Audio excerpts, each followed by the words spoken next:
오늘 하나님께서 우리에게 주신 말씀은 마가복음 11장 1절에서 6절의 말씀입니다. 제가 가진 성경 73쪽입니다. 마가복음 11장 1절에서 6절의 말씀을 제가 여러분께 봉독하여 올리겠습니다. 그들이 예루살렘에 가까이 와서 감람산 벳파게와 베다니에 이르렀을 때에 예수께서 제자 중 둘을 보내시며 이르시되 너희는 맞은편 마을로 가라. 그리로 들어가면 곧 아직 아무도 타보지 않은 나귀 새끼가 매여 있는 것을 보리니 풀어 끌고 오라. 만일 누가 너희에게 왜 이렇게 하느냐 묻거든 주가 쓰시겠다 하라. 그리하면 즉시 이리로 보내리라 하시니 제자들이 가서 본즉 나귀 새끼가 문 앞거리에 매어 있는지라. 그것을 푸니 거기 서 있는 사람 중 어떤 이들이 이르되 나귀 새끼를 풀어 무엇 하려느라 하매 제자들이 예수께서 이르신 대로 말한데 이에 허락하는지라. 아멘. 이 시간 신장근 담임 목사님께서 주가 쓰시겠다 하라라는 제목으로 말씀 선포하시겠습니다. 사람은 누구에게 쓰임 받느냐에 따라서 그 인생의 가치가 달라집니다. 삼국지라고 하는 중국의 그 소설을 보면 역적 동탁 밑에 있었던 여포라고 하는 장수가 있습니다. 여포는 활쏘기와 기마에 능하고 또 완력이 뛰어나서 비장으로 불리던 사람입니다. 그러니까 날아다니는 장수라고 불릴 정도로 그렇게 재빠르고 싸움을 잘했던 그런 명장이죠. 하지만 자신을 신임하던 정원을 베고 동탁 밑에 들어갔고, 그리고 나중에는 동탁도 배신하고 그 주인인 동탁을 죽였습니다. 그래서 여포라고 하는 이 장수는 삼국지에 나오는 가장 뛰어난 장수 가운데 하나임에 분명하지만 욕심에 이끌려서 주군들을 섬겼고, 그리고 결국 자신도 멸망하고 말았습니다. 부끄러운 이름을 남긴 거죠.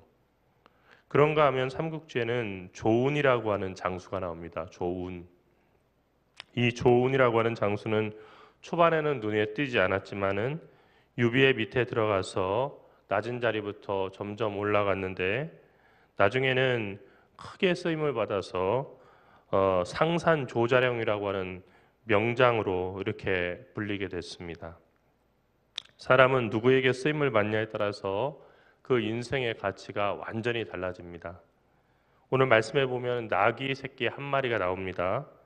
태어난 지 얼마 되지 않아서 아직 사람을 태우지 않은, 그러니까 무거운 짐을 아직 제대로 짊어져 보지 않은 그런 어린 나귀 새끼였습니다.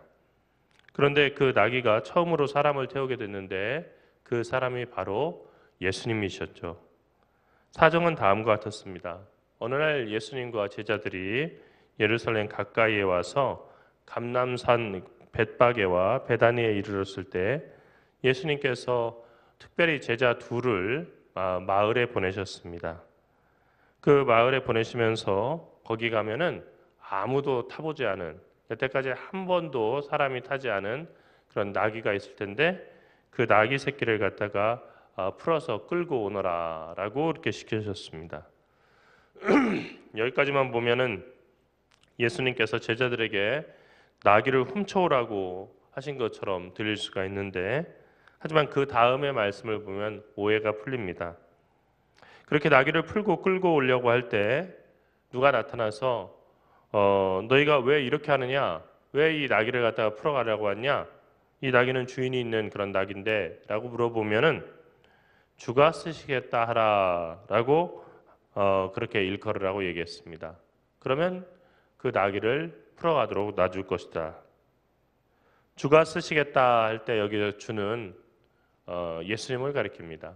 성경에 보면은 주님 할 때 대부분 하나님을 가리키고 또 예수님을 가리키기도 하는데 여기서는 분명히 예수님을 가리킵니다. 주님은 모든 일에 대해서 전권을 행사하실 수가 있습니다. 예수님은 모든 것의 주인이 되시기 때문에 모든 것을 마음대로 하실 수가 있는 거죠. 오늘 헬라어 원문을 보게 되면은 주가 쓰시겠다라고 하는 이 본문이 주가 쓰시고 즉시 돌려보내리라 하라로 이렇게 되어 있는 것을 보게 됩니다. 주님이 쓰시고 그 용도가 다 끝나면은 다시 돌려보내겠다는 얘기입니다. 그러니까 그 어린 나귀를 영구히 가져가는 것이 아니라 주께서 꼭 필요하신 일이 있어서 그 일에 쓰시고 돌려주신다는 얘기입니다. 결국 사람을 한 번도 태워보지 못한 아직은 어린 그 나귀는 십자가를 지러 예루살렘에 올라가시는 예수님을 모시는 그런 나귀가 되었습니다. 우리는 그 나귀 주인의 이름도 모르고 그 나귀의 이름이 무엇인지 알지 못합니다. 나귀가 앞으로 얼마나 더 살았는지 그것도 알지 못합니다. 하지만 이 나귀는 성경에 기록되었고 부활절 전에 40일 기간인 사순절 기간, 지금 우리가 보내고 있는 이 기간이 되면은 빠지지 않고 언급되는 그런 축복받은 동물이 되었습니다. 그것은 이 나귀가 특별히 잘생겼거나 아니면 힘이 셌기 때문이 아니고 단 한 가지 이유, 주님께서 이 나귀를 쓰셨기 때문입니다. 여러분의 삶도 마찬가지입니다. 여러분은 다른 친구들과 똑같이 공부합니다. 똑같이 학교에 다니고 똑같이 시험을 갖다가 보고 그리고 똑같이 졸업을 하고 나서 또 진로를 갖다가 정하게 될 겁니다. 그런데 여러분들이 그 삶이 아무리 평범하고 초라하더라도 주님께서 여러분을 들어쓰시면은 그 삶은 위대한 하나님의 역사가 됩니다. 여러분 백두산에는 분수령이라고 하는 그런 그 고개가 있습니다. 백두산의 천지의 물이 그 분수령에서 동쪽으로 흐르게 되면은 그렇게 되면은 동해 바다로 가게 되는 거고요. 그리고 서쪽으로 흐르게 되면은 서해 바다로 이렇게 이르게 됩니다. 잘 치면은 천지에 담겨 있던 같은 물인데 그 분수령에서 물이 나뉜다는 그 고개 아닙니까? 완전히 나뉘어서 동과 서의 다른 물이 되게 됩니다. 여러분의 인생도 역시 마찬가지죠. 여러분의 그 삶은 여러분의 것이 아닙니다. 주님께서 십자가에 달려서 죽으심으로 여러분의 삶을 사셨기 때문에 여러분의 삶은 주님의 것이다 하는 것입니다. 이사야서 43장 1절에서 2절의 말씀에서 이사야는 하나님의 말씀을 다음과 같이 전했습니다. 야곱아 너를 창조하신 여호와께서 지금 말씀하시느니라. 이스라엘아 너를 지으신 이가 말씀하시느니라. 너는 두려워하지 말라. 내가 너를 구속하였고 내가 너를 지명하여 불렀나니 너는 내 것이라. 내가 물 가운데 지날 때 내가 너와 함께 할 것이라. 강을 건널 때 물이 너를 침몰하지 못할 것이며 내가 불 가운데 지날 때에도 타지에도 않을 것이요 불꽃이 너를 사르지도 못할 것이라. 사랑하는 여러분, 여러분의 삶은 의미 없이 우연히 이 세상에 던져진 그런 삶이 아닙니다.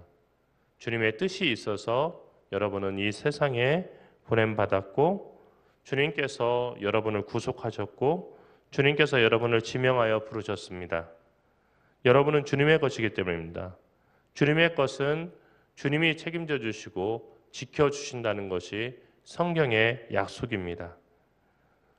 여러분 사춘기 시절을 보낸다고 하는 것 그리고 대학 입시를 갖다가 앞두고 이렇게 시험 공부를 한다는 것 그 시간이 사실은 편안하고 또 희망이 넘치는 시간만은 아닙니다. 마음이 괴로울 때도 있고 또 불안할 때도 있고 어려울 때도 있죠. 하지만 너무 염려하지 마시기 바랍니다. 왜냐하면 하나님은 여러분이 가야 할 길로 여러분을 이끄시기 때문입니다. 모든 일은 하나님의 뜻 안에서 이루어집니다. 이루어져야 될 일들은 반드시 이루어지고 또 이루어지지 말아야 될 일들은 하나님께서 막아주시는 것이 여러분에게 주시는 하나님의 은혜입니다. 여러분을 쓰시겠다고 정하시고 여러분을 부르신 주님께서는 여러분의 앞날을 이미 아시고 그리고 여러분의 앞날을 인도하시기 때문에 그분께 모든 것을 맡기고 그 주님을 믿고 담대히 나가는 것이 바로 여러분들에게 필요한 일입니다. 반드시 주님께서 여러분을 도우시고 그리고 이름 없는 나귀를 존귀한 일에 쓰신 것처럼 여러분들을 하나님의 위대하신 일에 아름답게 쓰실 그날이 있을 겁니다. 그때까지는 어려운 그런 시간들 또 때로는 낙심이 되는 시간들을 잘 견뎌낼 수 있길 바랍니다. 어른이 돼서 산다고 하는 것은 사실은 그 홀로됨을 갖다 잘 견뎌내는 것입니다.